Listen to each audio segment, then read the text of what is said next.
Does God put people through a wilderness experience as he did the children of Israel?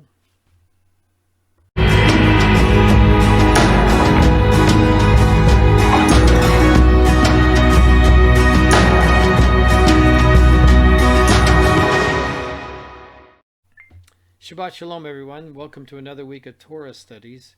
Today we are starting the book of Numbers, and we'll also look at Hosea Chapter 2.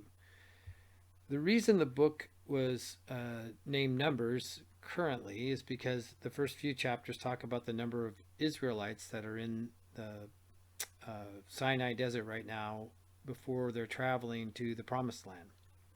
But how the books were originally named were based on the first few sentences in the book. So this chapter 1 starts off, Adonai spoke to Moses in the Sinai desert.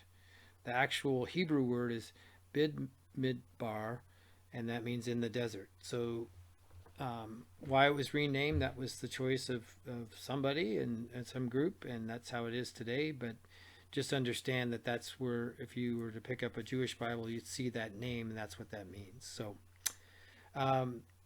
here we are starting to get the tribes are getting prepared to move, but God wants them to go in a specific order, and basically it is for military purposes. We're trying to protect the Ark of the Covenant, which would be at the center of the tribes, and at the same time they would be prepared for battle on all different sides if something was to happen.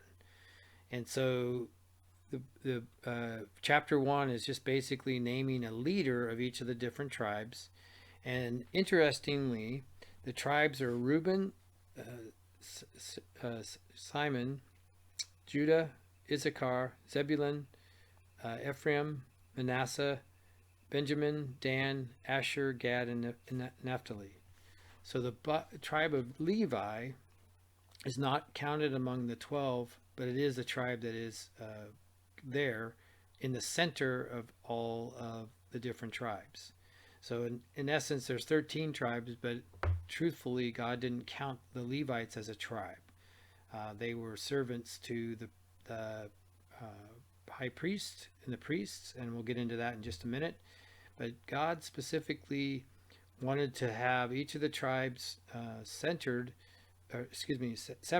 so that they could protect all four sides of the camp, plus have Levi in the center.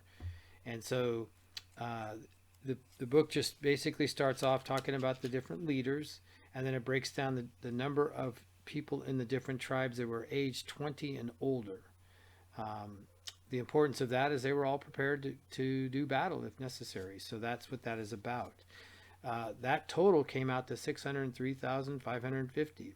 The interesting thing about that, when I first read this the very first time, the number didn't make sense in my brain. That didn't include the little children nor the wives and any of the slaves that they'd picked up along the way, or servants that had come along as well. So the number of people is pretty, I guess would be eye-popping to the different countries around them. There's over 1 million people that are in this group, and they're heading in the direction of their chosen land that God had promised to them. Now, just a quick side note, and this will be discussed when we're in Genesis in detail, but the belief is, instead of the earth breaking up in terms of an overall earthquake, an earthly earthquake as it's so popularly known, the better translation is that the earth was divided by 3 sons of Noah, Shem, Ham, and Japheth. Shem being Israel, as you would know it today. Ham and Japheth so Shem's in the middle, Ham and then Japheth would be on the other side. And so when they said that the earth was divided, that's what the better translation is about. Puts a whole new spin on it. But when Noah cursed Canaan, it was for this specific reason. They took over the tribe of Shem's land, and God had promised that to him. And so this is the reason they're going back to claim their land. And so that makes it a little more understanding as to why the Canaanites and why that's Canaan is the land of the Israelites, the Hebrews. And so that's where they're marching to, is to go get their land back that was already theirs to begin with.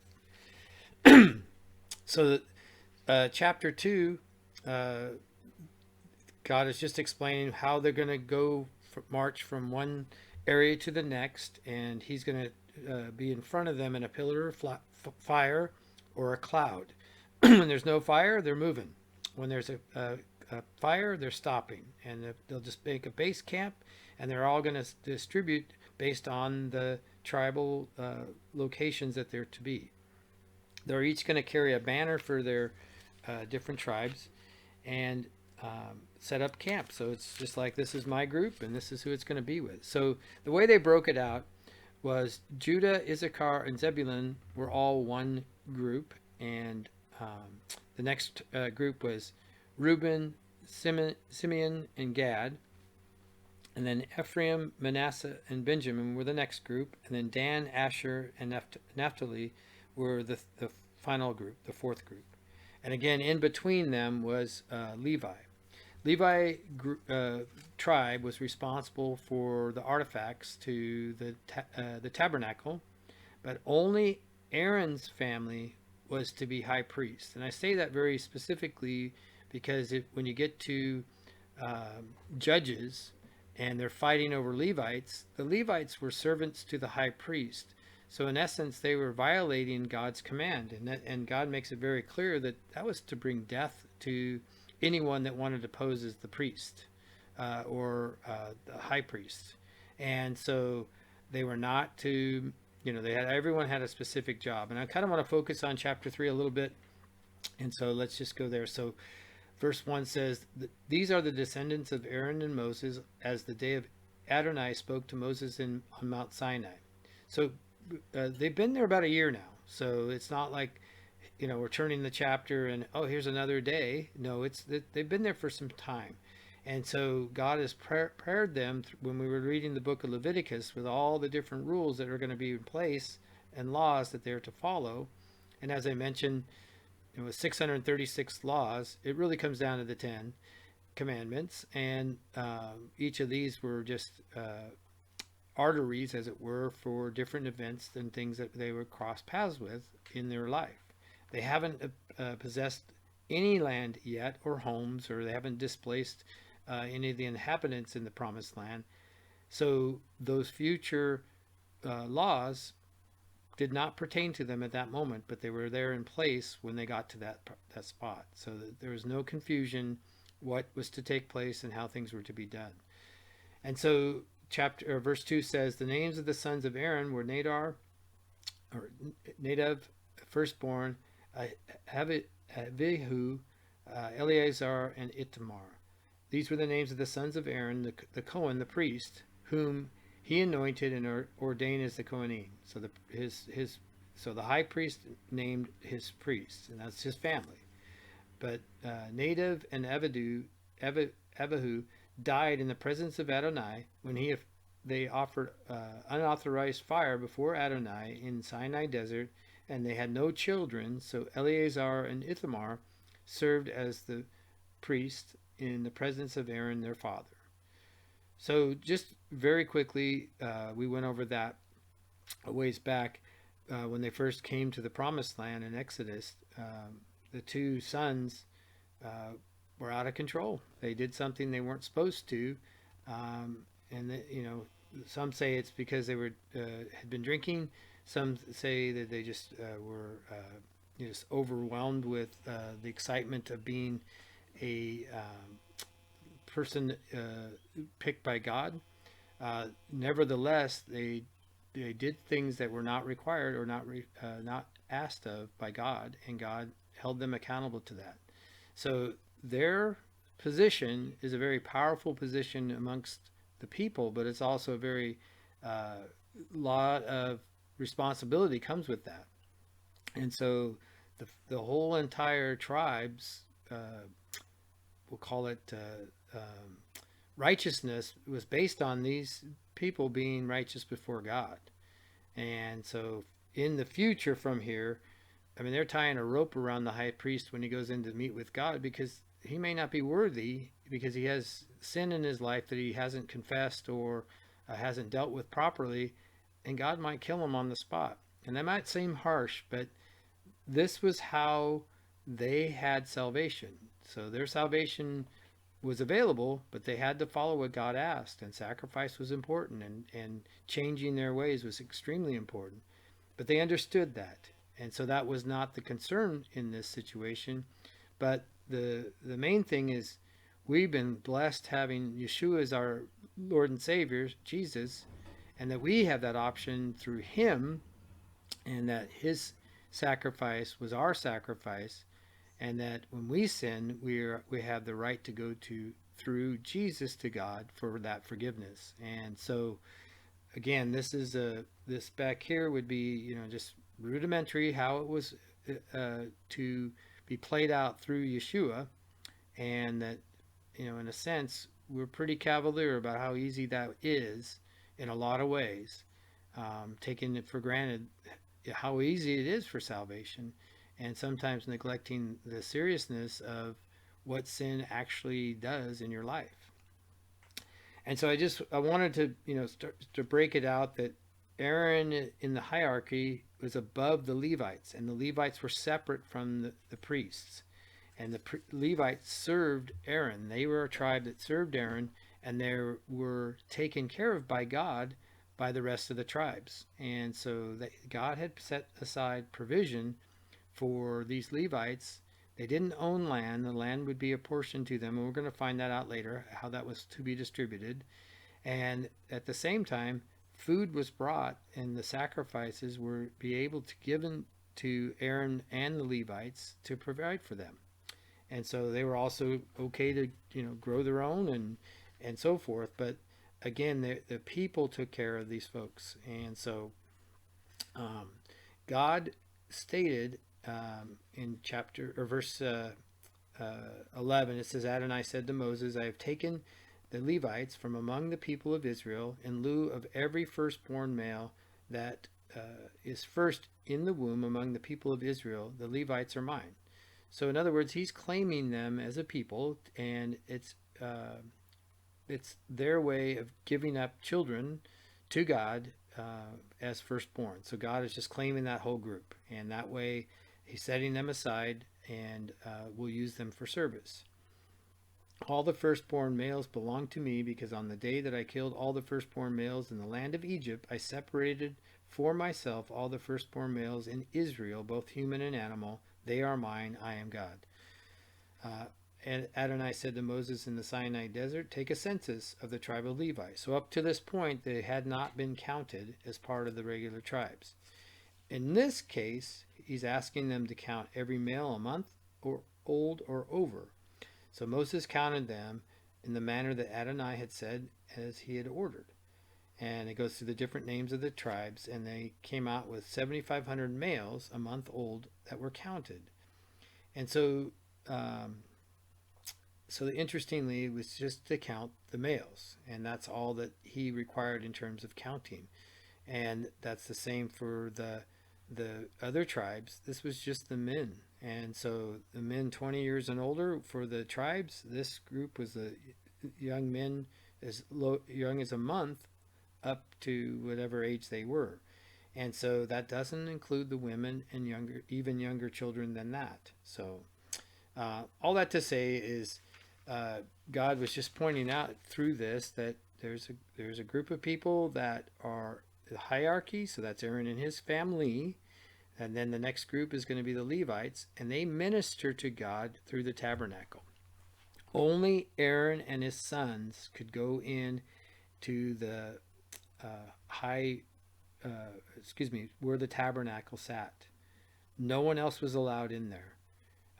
If they did, they would be instantly killed. And we saw in the book of Samuel, when Uzziah put his hand on the ark to steady it when they were moving it where it had been sitting for a while, and God killed him because he wasn't allowed to touch it, and they weren't following the right ways to move it. And right here it explains kind of how we do it, and they needed the Levites to do it. And at that time, David didn't know that and just did what he thought was best. So there's consequences for doing things that you think are right, and then there's the way that it's really supposed to be done. And so that's all that to say, God just goes through how they're to take care of putting the pieces of the tabernacle, the tent of meeting, the menorah, and all of those different things into coverings. And then each person was assigned a job and how they were supposed to take care of those things. And only Aaron and his sons could go in and wrap the tabernacle. And so then after that was done and all of the things were basically hidden from sight, then someone else would come in and use poles and then carry the tabernacle as they marched on. And so chapter 4, Adonai said to Moses and Aaron, take a census of the descendants of Cat, who are among the descendants of Levi by clans and families. All those 30 to 50 years old will enter the corps, doing the work in the tent of meeting. So now God's commissioning another group of people that are living with the Levites, but this required a lot of help. It wasn't like 10 or 15 people were taking care of all of this. This was a lot of stuff to carry, and it was heavy, and they needed plenty of help it's 24/7 that this had to be monitored. And so obviously, a few people couldn't handle that entire thing. And then God had, at the age of 50, you were retired from service. And so the service of these things, that didn't mean that you weren't still necessary, but it just, you were no longer obviously going to be carrying the ark, or you weren't going to be taking care of doing different tasks, because God wanted it up to age 50. And then from there you would just teach your kids the ways of the Lord and retire from this type of service. You were still part of the group. But there's some physical differences obviously from a 20-year-old and a 50-year-old, but that's just God's way that he wanted it done. And it completely goes through how they were to cover each of the items and what they were supposed to use. Even here in verse 11, chapter 4, it says, on the gold altar they are to spread a blue cloth, cover it with a covering of fine leather, and insert the carrying poles. And so just down to exactly which ones, they were already made. So it wasn't like they had to go, okay, now we got to go make these things and put them together. No, that was all done previously. This is now the instructions. We're going to be leaving camp here soon, and this is how I want it done. So it doesn't, we'll get into where they go and how far away and those types of things. But God's going to start testing them to see if they really are going to follow what he asks, even though they say they're going to. And so God makes a covenant with Aaron and Moses that they're not to cut off the cat group, and they are part of the tribe of Levi. And so they're to leave them alone, and meaning that they're going to be part of the group. So please don't, they're not, the covenant, not please, you will not cut them off. And so that is basically the first 4 chapters. Obviously there's more details, but for the most part, it's just kind of introducing the number of people that are in the community of the Hebrews at this time, and also how each of them were to be jobs that they had, specifically the Levites and and Aaron's family, in terms of what was to take place when they moved camp. So we're going to move to Hosea chapter 2, and in this book of Hosea, it is a fascinating book in the sense that lots of Hebrew scholars believe this is to be one of the most prophetic books in the entire Bible. There's a lot of prophecy in here, but there's also the very open-ended total rebellion of the tribe of Israel. Not that Judah is not mentioned in this. God calls the tribe of Israel also Ephraim in different parts of this, but they're one and the same. And he does call out Judah as well, because in the future from here, they're going to have an issue as well. The Assyrian tribe is going to take over Israel because of their rebellion against God. And God's faithful in what he promises, but at the same time, he's also faithful in what he says will happen if you do against him. And so the main problem that this group was having is they were prospering. They were seeing everything they were doing was working well. And Satan's pretty good about making you think that just because you're getting blessed, and that's how people think, with making money, you're not having problems, those types of things. So, I don't really need God because, there's nothing wrong with my life. Everything's great. That's what people promise. If you come to God, you're going to have a great life.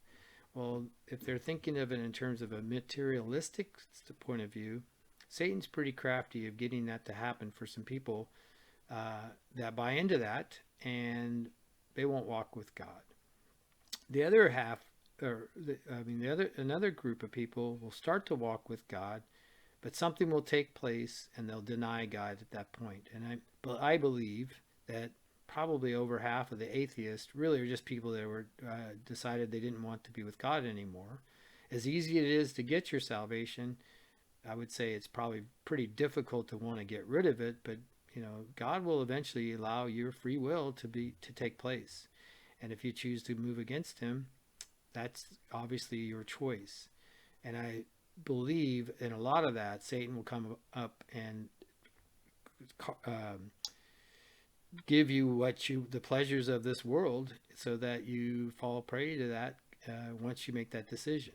So all that to say is,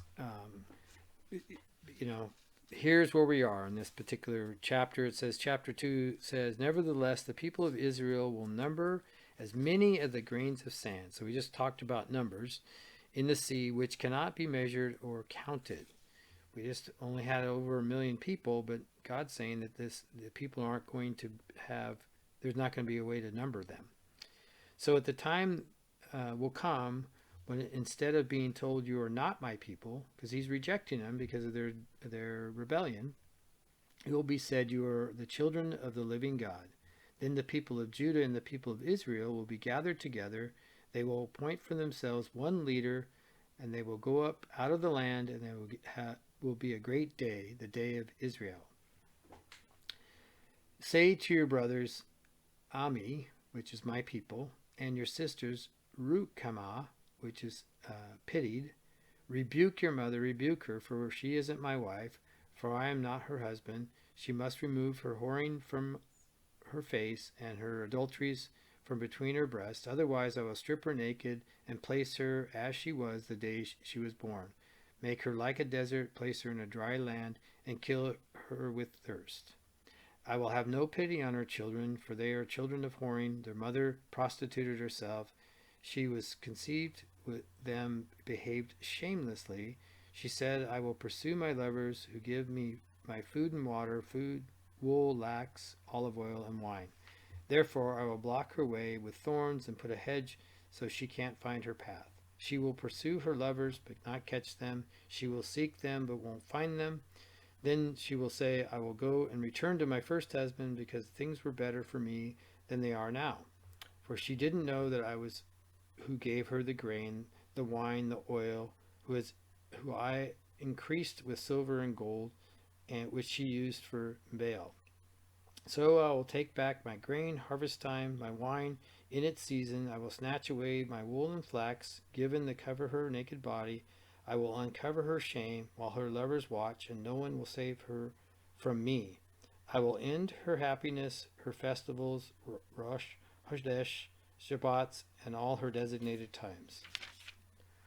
I will ravage her vines and fig trees, which she says, these are my wages that my lovers have given me, but I will return them into a forest and wild animals will eat them. Hosea married a woman.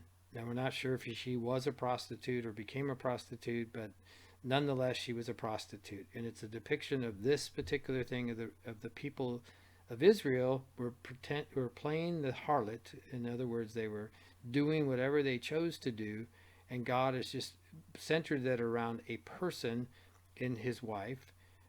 However, the people were behaving exactly the same way, so that God used actual illustration through Hosea's wife, that how the people were behaving as well. So this is where this is coming from. And God continues, I will punish her for offering incense on the feast of the days of Balaam, when she decked herself with earrings, jewels, pursuing her lovers and forgetting me. But now I am going to woo her. I will bring her out of the desert. I will speak to her heart. I will give her vineyards from there, and Achor Valley, and the gateway to hope. She will respond there as she did when young, and when she came up from Egypt. On that day, says Adonai, you will call me Ish, my husband, and I will no longer call you Baali, my master. I will remove the names of Balaam from her mouth, and they will never again be mentioned by name. When that day comes, I will make a covenant with them, with wild animals, birds of the air, and the creepy things of the earth. I will break bow and sword, sweep battle from the land, and make them lie down securely. I will betroth you to me forever. Yes, I will betroth you to me in righteousness and justice and grace. I will betroth you to me in faithfulness, and you will know Adonai. When that day comes, I will answer, says Adonai. I will answer the sky, I will answer the earth will answer the corn, the wine, and the oil. They will answer Israel. God will sow. I will sow her for me in the land.